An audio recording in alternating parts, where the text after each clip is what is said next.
أشهد أن لا إله إلا الله।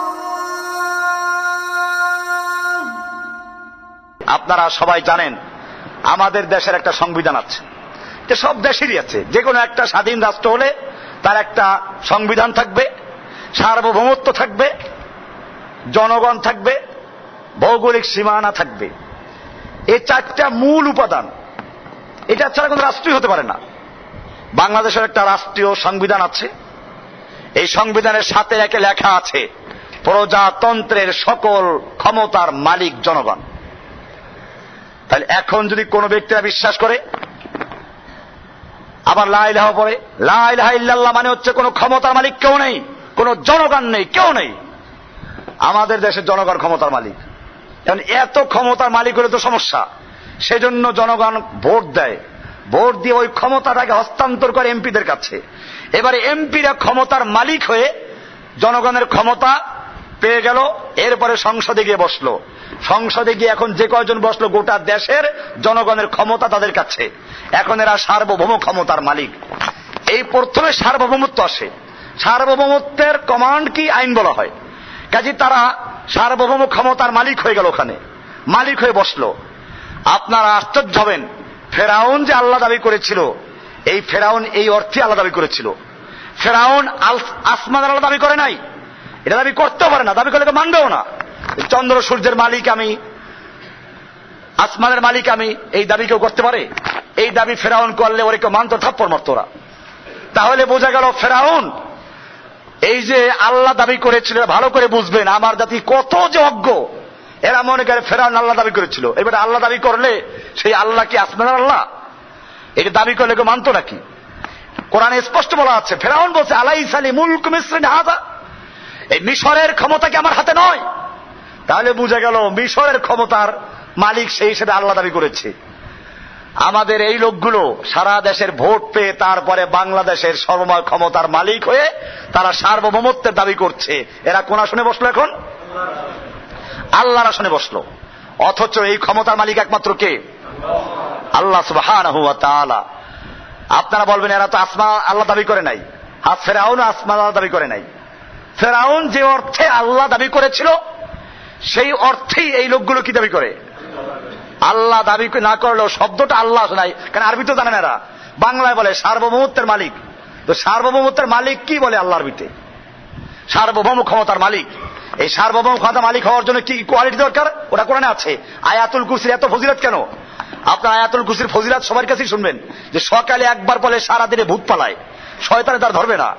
আবার সন্ধ্যায় একবার পড়লে সারাদিনে ভূত তার ধারে কাছে আসবে না, সারা রাত্রে। কেন এত এত পাওয়ার কেন? এর মধ্যে আছে আল্লাহু লা ইলাহা ইল্লা হুয়া, আল্লাহ যিনি ছাড়া কোনো ইলাহা নাই, কোনো মাবুদ নাই, কারণ আনুগত্য করা যাবে না। আল হাইয়্যু, তিনি চিরঞ্জীব। তোদের যত আল্লাহ আছে সব মরবে। ওরা দেখা যায় বক্তব্য করতে গিয়ে হা করে চাই থাকে, করে নাই? ওই যে ফখরুদ্দিন, এই বেটা বক্তৃতা করতে গিয়ে বেশি পড়ে রয়েছে। তাহলে বোঝা গেল আল হাইয়্যু আল কাইয়্যুম, যিনি চির প্রতিষ্ঠিত, ওগুলো মরবে না, এরা মরে যায়। লা তাখুযুহু সিনাতুন ওয়ালা নাওম, যাকে ঘুম স্পর্শ করে না, ঘুমের আগে তন্দ্রাও স্পর্শ করে না।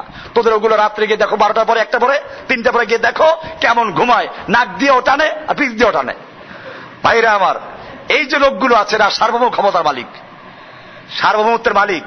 আল হাইয়্যু লা তাখুযুহু সিনাতুন ওয়ালা নাওম লাহু মা ফিস সামাওয়াতি ওয়া মা ফিল আরদ, আসমান এবং জমিনের একচ্ছত্র মালিকানা তার। সার্বভৌমত্বের জন্য মালিকানার প্রয়োজন, মালিকানাই নাই, কিসের মালিক সে? এরপরে বলছেন মান যাল্লাযী ইয়াশফাউ ইনদাহু ইল্লা বিইজনিহি, কে আছে এমন যে তার কাছে সুপারিশ করবে তার অনুমতি ছাড়া? সুপারিশ করতে হলেও পূর্ব অনুমতি লাগবে। দুনিয়া আছে কি এরকম? এরপরে বলছেন ইয়ালামু মা বাইনা আইদিহিম ওয়া মা খালফাহুম, আগের পিছের সব জানে, আর তোমার এই লোকগুলো কিচ্ছু জানে না। এই জন্য আয়াতুল কুরসির এত মর্যাদা। এই জন্য বলছি ইসলামের সার্বভৌম ক্ষমতা মালিককে। কোরআনুল কারীমের সূরা আলে ইমরানের 26 নম্বরে বলা আছে কুলিল্লাহুম্মা মালিকাল মুলক, কুল হে নবী আপনি জানিয়ে দিন আল্লাহুম্মা মালিকাল মুলক, আল্লাহই হচ্ছেন সমস্ত ক্ষমতার মালিক। সমস্ত ক্ষমতার মালিক কে? মালিকুল মুলক, সার্বভৌম ক্ষমতার মালিক আল্লাহ। তুতিল মুলকা মান তাশা, তুমি যাকে ইচ্ছা তাকে ক্ষমতা দান করো, মুলক ক্ষমতা। ওয়া তানজিউল মুলকা মিম্মান তাশা, আর তুমি যার থেকে ইচ্ছা ক্ষমতা ছিনিয়ে নাও। অত ইজ্জু মান তাশা, তুমি যাকে ইচ্ছা করে ইজ্জত দান করো। অত জিল্লু মান তাশা, তুমি যাকে ইচ্ছা করো অপমান করো। বিয়াদিকাল খায়রু, সমস্ত খায়রের চাবিকাঠি তোমার হাতে। কোরআনে একটা সূরার নামও আছে, সূরা মুলক আছে না? তাবারাকাল্লাযী বিয়াদিহিল মুলক, এই সূরার অনেক মর্যাদা আছে। তাহলে বোঝা গেল ইসলামের সার্বভৌম ক্ষমতার মালিক কে? আর আমাদের সংবিধানের সার্বভৌম ক্ষমতার মালিক কে? জনগণ। এরপরে আসুন, আল্লাহ যেহেতু সার্বভৌম ক্ষমতার মালিক, আর যিনি ক্ষমতার মালিক তার আইন দেওয়ার এখতিয়ার আছে।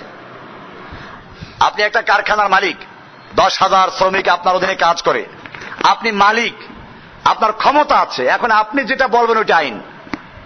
আর আমি যদি ওই কারখানায় গিয়ে সারাদিন চিল্লাই, আমার কথা কেউ মানবে? কারণ আমার ওখানে ক্ষমতা নাই। এই জন্য ক্ষমতা লাগবে। ক্ষমতার মাধ্যমে যে হুকুম দেওয়া হয় সেটার নাম কি? এই জন্য আল্লাহ সুবহানাহু ওয়া তাআলা বলছেন, যেহেতু সার্বভৌম ক্ষমতা মালিক আল্লাহ, আইন দেওয়ার অধিকার কার? আলা লাহুল খালক ওয়াল আমরু, সৃষ্টি যার, আইন চলবে তার। ইনিল হুকমু ইল্লা লিল্লাহ, আল্লাহ ছাড়া আর কোনো বিধান দেওয়ার এখতিয়ার নাই, ক্ষমতাই নেই কারো। আমাদের সংসদে কি আছে? সংবিধানের ধারা 7-2 লেখা আছে, জনগণের অভিপ্রায়ে, হুবহু ভাষাটা আপনারা দেখে নেবেন, এই সংবিধান দেশের সর্বোচ্চ আইন বলে বিবেচিত হবে। অন্য অন্য আইনের যতখানি এই আইনের সাথে অসামঞ্জস্যশীল, ওই আইনের ততখানি বাতিল বলে গণ্য হবে। এখন আসুন, এটার দ্বারা যদি এরা অন্যান্য বিদেশের সংবিধানকে বুঝাতো, আমাদের কোনো আপত্তি ছিল না। কিন্তু এটার আওতায় দেখা যায় কোরআনকেও নিয়ে এসেছে। কোরআনের যে সমস্ত আইনগুলো, কোরআনের যে সমস্ত বিধানগুলো ওই সংবিধানের ধারার সঙ্গে অমিল আছে, সেগুলো বাতিল হয়ে গেছে। এই জন্য আমরা দেখি কোরআনের বিধান, চোরের হাত কাটা বিধান চলে না। কোরআন বলছে মদ হারাম, এরা বলল লাইসেন্স থাকলে হালাল, বৈধ। হালাল মানে কি? বৈধ। তো লাইসেন্স থাকলে বৈধ। কোরআন বলছে মূর্তি তৈরি করা যাবে না, এটা হারাম, এরা বলছে মূর্তি তৈরি করা যাবে। রাস্তার মোড়ে মোড়ে মূর্তি, আপনাদের আশপাশে মূর্তি আছে বহুত। এরকম ভাবে এই মূর্তি দিয়ে স্কুল, কলেজ, ইউনিভার্সিটি পর্যন্ত ভরে ফেলেছে। এমনি ভাবে আল্লাহ সুবহানাহু ওয়া তাআলা বলেন জিনা ব্যভিচার হারাম, এরা বলল পতিতালয়ের লাইসেন্স থাকলে ওটা হারাম না, যৌনকর্মী। ওরা কি যৌনকর্মী? ওদেরকে পতিতা বলা যাবে না, বেশ্যা বলা যাবে না, ওরা কর্মী, যৌনকর্মী। এরকম ভাবে আল্লাহ সুবহানাহু ওয়া তাআলা যে আইনগুলো দিয়েছেন, এখন তো জানেন পর্দার আইন নিয়ে চলছে, তারপরে আপনার নারীদের সম্পত্তির অধিকার নিয়ে চলছে। এই বিষয়গুলো আপনারা বিস্তারিত আমার লেকচারের মধ্যে শুনবেন বা লেখা আছে। আমার আজকে এই বিষয়ে লেকচারটা উদ্দেশ্য হচ্ছে এই, আমি দেখাচ্ছি যে আল্লাহর বিধান যেখানে যেখানে সংবিধানের সাথে সাংঘর্ষিক, সেখানে আল্লাহর কোরআনের বিধানকে বাতিল করা হয়েছে, ওদেরটাকে বহাল রাখা হয়েছে। এবারে তাহলে যদি আল্লাহর কমান্ড কেউ না মানে, আল্লাহর বিধান কেউ না মানে, তাহলে আল্লাহকে মানা হলো। লা ইলাহা ইল্লাল্লাহর মানেই হচ্ছে লা ইলাহা, কোন ইলাহ নাই, কারো আনুগত্য চলবে না। লা মাবুদা, কারো কোনো মাবুদ নাই, কারো ইবাদত করবো না, কারো আনুগত্য করবো না। ইল্লাল্লাহ, কাকে ছাড়া? আল্লাহ ছাড়া কারো হুকুম মানবো না। তাহলে এই সাক্ষী কিন্তু আমরা দিচ্ছি, এই সাক্ষীকে আমরা বুঝে দিচ্ছি। আমাদের তো সেই আদালতের বেচারার মতো হলো, না বুঝে সাক্ষী দিচ্ছি, যেন আমরাও বুঝি না, আর যেখানে সাক্ষী দিচ্ছি সেই সমাজের লোকের আমাদের কিছু বলে না। নতুবা আল্লাহর নবী যেদিন এই ঘোষণা করলেন, সেদিন কি হলো বলেছিলাম যে আল্লাহর নবীকে ওরা মারতে উদ্যত হলো। আবুল আহাব প্রতিবাদ করলো, পুরা মসজিদ বিকে গেল। এরপরে আল্লাহর নবীর কাছে পরের দিন মক্কার নেতারা আসলো, আল্লাহর নবীর চাচা আবু তালেবের কাছে।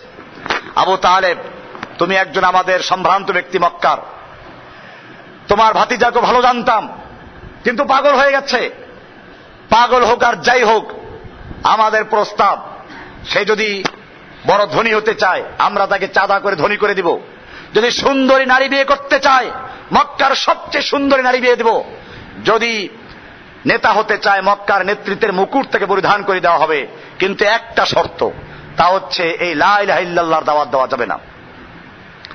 আল্লাহ নবীর চাচা আবু তালেব আল্লাহ নবীর কাছে গিয়ে বলল, বিষয়টা অনেক গুরুত্বপূর্ণ। এদের পাওয়ার, এদের ক্ষমতা তোমরা জানো, এদের দল আছে, এদের জনগণ আছে। আল্লাহ নবী সাল্লাল্লাহু আলাইহি সাল্লামকে আবু তালেব বলার পরে আল্লাহর নবী সাল্লাল্লাহু আলাইহি ওয়াসাল্লাম উত্তর দিলেন যে, চাচা, সারা জীবন তোমার কাছে লালিত পালিত হয়েছি, জন্মের পূর্বে আব্বাকে হারিয়েছি, জন্মের 6 বছরের মাথায় আম্মাকে হারিয়েছি, দাদার কাছে 2 বছর ছিলাম, এরপরে সেও মারা গেল। 8 বছর বয়সের থেকে তুমি নিজের ছেলের চেয়ে আমাকে বেশি আদর করেছো, লালন পালন করেছো। জেনে রাখো, ওরা এইগুলো না, মক্কার এই নেতৃত্ব নয়। আসমানের সূর্য যদি আমার এক হাতে তুলে দেয়, আসমানের চন্দ্র এক হাতে তুলে দেয়, আমি মুহূর্তকালের জন্য কালেমাতু শাহাদা লা ইলাহা ইল্লাল্লাহর দাওয়াত থেকে বিরত থাকবো না। কারণ আমি দাওয়াত দিচ্ছি আল্লাহর পক্ষে।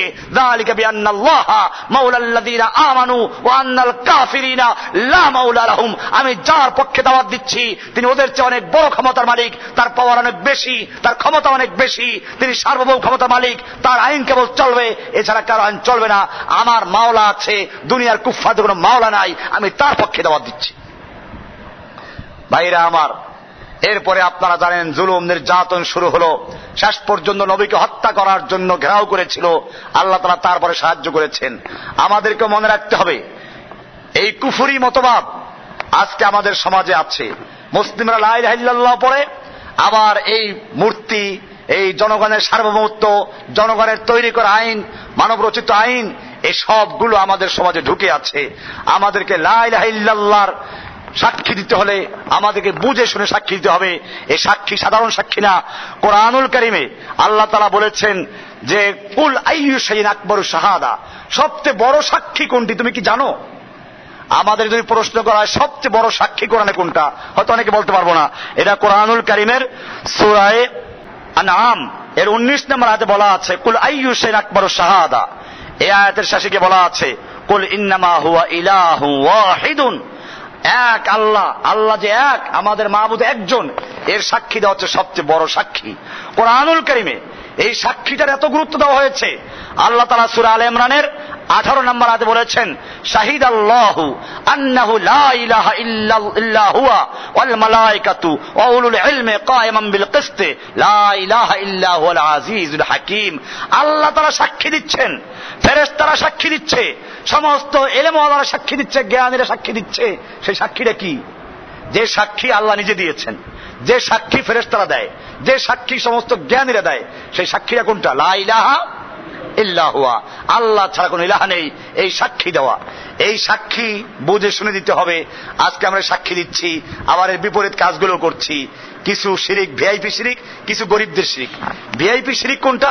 আমাদের দেশে অনেকে লা ইলাহা ইল্লাল্লাহ দাওয়াত দেয়, কিন্তু তাদের লা ইলাহা ইল্লাল্লাহ এই ভিআইপি শিরিকগুলো স্পর্শ করে না। লা ইলাহা ইল্লাল্লাহর মানেই হচ্ছে রাষ্ট্রীয়ভাবে যারা শিরিক করছে, সামাজিকভাবে যারা শিরিক করছে, সবগুলো। বরং আমরা দেখি অনেকে শিরিক বলতে শুধুমাত্র কবর পূজাকে কেউ বুঝে, কেউ পীর পূজাকে বুঝে, কিন্তু রাষ্ট্রীয়ভাবে আল্লাহর সার্বভৌমত্বকে অস্বীকার করা, এটা যে বড় শিরিক, এটা যে সবচেয়ে বড় শিরিক। বরং নবীদের প্রথম বিরোধিতা করেছে রাষ্ট্রীয় শক্তি। মূসা আলাইহিস সালাম যখন লা ইলাহার দাওয়াত দিলেন, তখন তার বিরুদ্ধে দাঁড়িয়েছিল কারা? ফেরাউনরা। ফেরাউনরা তৎকালীন রাষ্ট্র ক্ষমতার মালিক ছিল। ইব্রাহিম আলাইহিস সালাম যখন তাওহীদের দাওয়াত দিলেন, তার বিরুদ্ধে দাঁড়িয়েছে নমরুদরা, তৎকালীন রাষ্ট্র ক্ষমতার অধিকারী। আমাদের নবীজি যখন দাওয়াত দিলেন, তখন তার বিরুদ্ধে দাঁড়িয়েছে মক্কার আবু জাহল, আবুল হাবরা, মক্কার ক্ষমতা, রাষ্ট্র ক্ষমতার অধিকারী।